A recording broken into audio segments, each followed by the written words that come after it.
Jangan berprasangka buruk. Rais Am KH Miftahul Akhyar sebenarnya bersedia hadir di Musyawarah Kubro Lirboyo. Lalu, kenapa ternyata tidak hadir?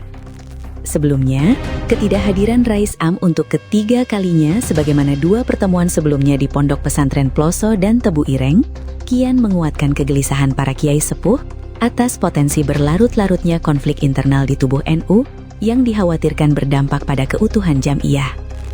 KH Muhibbul Amani, Rais Syuriah PBNU yang beberapa waktu lalu viral karena fatwa haram saun horeg, beliau mengatakan, Forum Lirboyo ini tidak membela dan tidak menghukumi siapapun.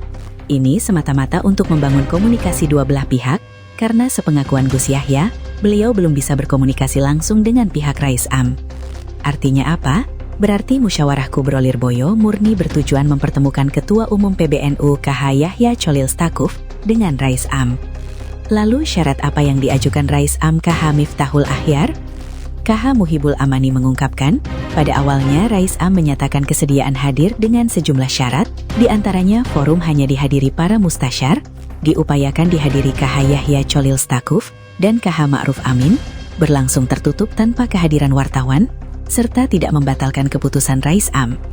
Namun, upaya tersebut belum membuahkan hasil. Jika kita hitung, kurang lebih ada 5 syarat yang beliau ajukan. Pertama, forum hanya dihadiri mustasyar. Kedua, diupayakan dihadiri Gus Yahya. Ketiga, diupayakan dihadiri KH Ma'ruf Amin. Keempat, berlangsung tertutup tanpa kehadiran wartawan. Dan syarat kelima adalah tidak membatalkan keputusan Rais Am.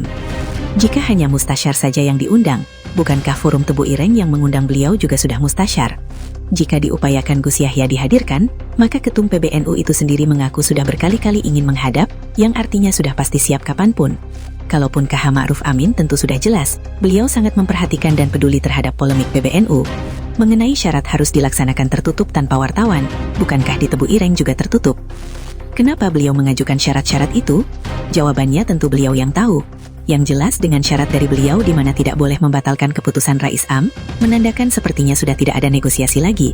Mungkin beliau sudah sangat yakin bahwa keputusan itu memang sudah yang paling benar, sehingga tidak perlu atau tidak boleh ada yang mengujinya lagi. Bahkan walaupun itu para mustasyar yang notabene para kiai-kiai sepuh, dan walaupun Ketum PBNU mengaku terang-terangan belum pernah bisa berkomunikasi langsung dengan Rais Am. Lebih menarik dan membuat penasaran lagi, Kiai Muhib juga mengatakan, nampaknya ada pihak yang tidak menginginkan kehadiran KH Miftah ke Lirboyo. Karena itu menurut saya, konflik ini harus diselesaikan melalui muktamar yang benar-benar diakui, bukan muktamar yang justru melahirkan konflik baru. Jika benar demikian, lantas siapakah yang tidak menginginkan kehadiran Rais Am di Lirboyo? Apa tujuannya? Kenapa pihak yang mengeluarkan keputusan malah justru yang tidak mau diklarifikasi? Dimanapun tempatnya, siapa yang berbuat tentu harus bertanggung jawab. Apakah logis sikap yang semacam demikian? Wallahu a'lam.